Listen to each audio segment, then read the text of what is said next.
qué? Porque a mayor edad, mayor disfunción, incontinencia de urgencia, y si le agregamos factores de riesgo como la obesidad, la paridad, el hipoestrogenismo y demás, pues vamos sumándole las disfunciones de piso pélvico que nos estamos encontrando, ¿no? Así es. Y es que es importante considerar que, bueno, en esa zona existen músculos, existen tendones, existen nervios. Es por ello que si a través del tiempo estos van debilitándose, van no ejercitándose de una forma adecuada, pues se va teniendo el riesgo de esto de las cuestiones de prolapsos, de disfunciones, y es importante saberlo para también atenderlo de forma oportuna.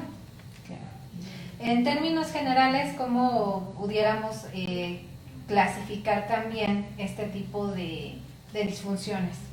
Okay. Como mencionamos, los síntomas urinarios, como incontinencia urinaria al toser, estornudar, es de esfuerzo.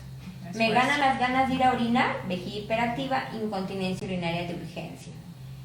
Que tengo las dos, una incontinencia urinaria mixta. Que tengo sensación de cuerpo extraño, camino y algo siento que se me sale como un limoncito, como una uva o como una toronja, pues un prolapso de órganos pélvicos. Otro tipo de pacientes que tienen trastorno de vaciamiento, podemos tener trastorno de vaciamiento desde anatómico o funcional. No puedo orinar, hay que estudiarte por qué. Síntomas fecales, pues incontinencia fecal, o también lo otro, el opuesto, el estreñimiento.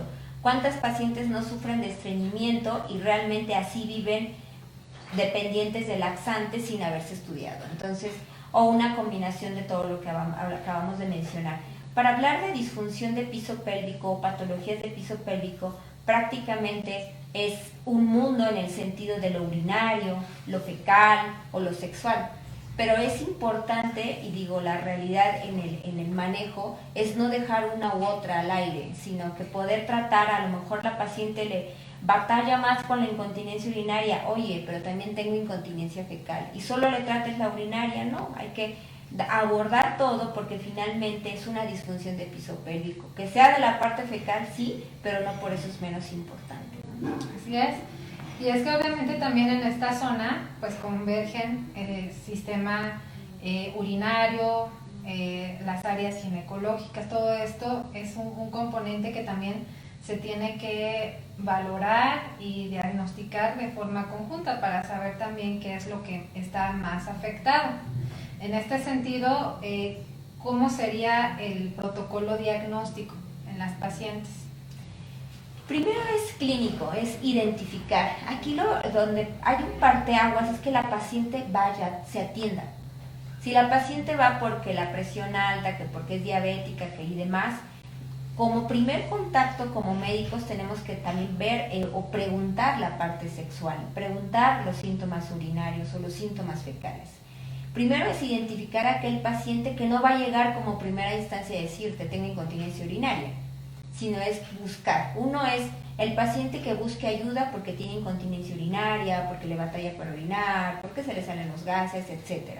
Segundo es el médico que tenga el panorama, el diagnóstico es clínico. Yo busco y pregunto, hago mi interrogatorio uroginecológico completo. Posteriormente, habrá pacientes muy selectas en las cuales voy a hacer otros estudios porque estoy pensando que no es algo tan simple como una incontinencia urinaria de esfuerzo, que le hago ejercicios o le hago la terapia y se le quitó. O bien que ella se apega a su terapia conductual y se le quitó. A lo mejor ya vemos que esa paciente es diabética, pero también le batalla para orinar, pero también le ganan las ganas de ir a orinar, pero ella baila, canta, se ríe y se le sale la pipí. Hay pacientes que tenemos que seleccionar para que de pronto hagamos más estudios más exhaustivos, como la urodinamia, como un simple ultrasonido dinámico, una prueba de la tos, etcétera, etcétera, en el cual podemos decir si sí o no corresponde a una patología de piso pélvico, encontrar el origen y por tanto dar el tratamiento específico. Así es, como en todas las enfermedades, lo principal es la cuestión de la historia clínica, ¿no?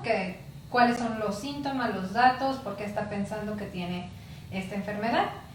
Y ya partiendo de ahí, bueno, pues los estudios complementarios, muchos de gabinete, en el caso de la urodinamia que nos comentas, que si pudiéramos decir con algunas palabras más o menos entendibles para que nuestros televidentes sepan en qué consiste la urodinamia. Okay. La urodinamia es un estudio funcional de la micción, del almacenamiento, de cómo se produce tu orina y cómo la vacías. Es un estudio en donde te dice, tu vejiga, ese globo vesical realmente está funcionando, está expulsando, y cuando le toca almacenar, realmente le está dando esa capacidad de llenado a esa vejiga. Segundo, nos dice si la uretra está en adecuado funcionamiento cuando debe de estar cerrada, cuando estamos almacenando, como ahorita que estamos platicando, o tiene alguna disfunción, o realmente se abre cuando ya le damos el comando micción que viene del cerebro. Y el piso pélvico nos dice si está relajado o no está relajado durante la micción. Y por tanto, la conexión de estos órganos al sistema nervioso periférico y central. Entonces, el estudio de urodinamia nos puede arrojar tantos parámetros para poder estudiar a un paciente y poder determinar en orden cuál sería el tratamiento. Es un estudio funcional que definitivamente no a todos los pacientes se les debe de realizar, eso sí tengo que decirlo. Sin embargo, hay pacientes que por lo menos a grandes rasgos en 5 indicaciones sí podríamos decir que es forzosamente que debe de tener un estudio funcional. Por ejemplo, aquel paciente o aquella paciente que tiene incontinencia urinaria de esfuerzo muy severa, que apenas se levanta, se orinó, camina, se orinó, sube escaleras, se orinó. Una incontinencia severa que yo clínico estoy pensando que a lo mejor por ahí es una deficiencia intrínseca del esfínter, es decir, es una patología severa de la uretra, de la incontinencia urinaria de esfuerzo, per se de la uretra, que tengo que decidir un tratamiento quirúrgico especial para esa paciente. Aquella paciente que tiene los dos, esfuerzo y urgencia, también es candidata a un estudio de urodinamia. Pacientes que tienen una enfermedad neurológica, cualquier patología neurológica con síntomas de tracto urinario inferior debe de tener un estudio de urodinamia, porque seguramente el problema va a ser una vejiga neurogénica, pero como siempre lo he dicho, a esa vejiga neurogénica hay que ponerle apellido. ¿Qué tipo de vejiga neurogénica es? ¿Para qué? Para que nos orientemos al tratamiento, pero también para el pronóstico.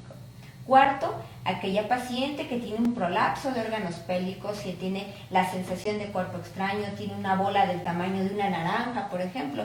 ¿Qué quiere decir? Que se acoda lo que es la uretra y por tanto pues no va a haber... La paciente le preguntas, ¿toses, estornudas y te sale la pipí? No.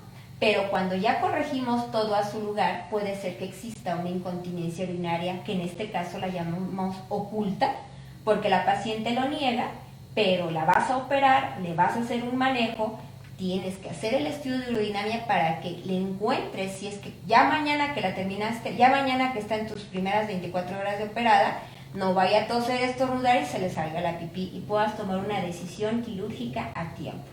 O bien, aquellas pacientes que batallen para orinar, pujen, oiga, es que pujo, me balanceo, me agarro los tobillos para poder orinar, agarro mi puño y me pongo el dedo aquí en el vientre para poder orinar, mi chorro es en pausas, me llego y tardo hasta media hora en poder empezar a orinar. Todos esos síntomas de trastorno de vaciamiento tienen que ser estudiados y abordados con un estudio de urodinamia.